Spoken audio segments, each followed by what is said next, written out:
করতে গেলে আপনাদের হচ্ছে এই আইকনটা ইউজ করতে হবে। আইকনটার নাম হচ্ছে রিফ্রেশ প্যাটার্ন। এটা পাবেন কোথায়? এটা রাইট বাটন ক্লিক করে 3 ডটে ক্লিক করবেন, করে এখানে আপনি লাস্টের দিকে গেলে এই যে এই আইকনটা রিফ্রেশ প্যাটার্ন, এটা আপনি শর্টকাটে অ্যাড করে নিতে পারেন। আমি করে নিছি।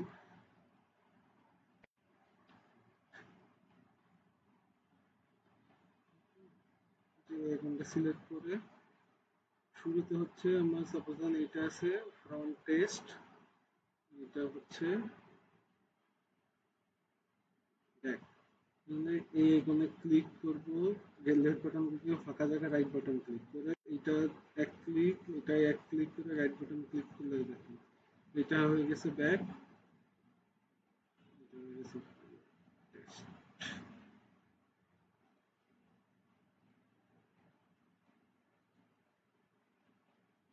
এই যে ফ্রন্ট টেস্ট, এটা হয়ে গেছে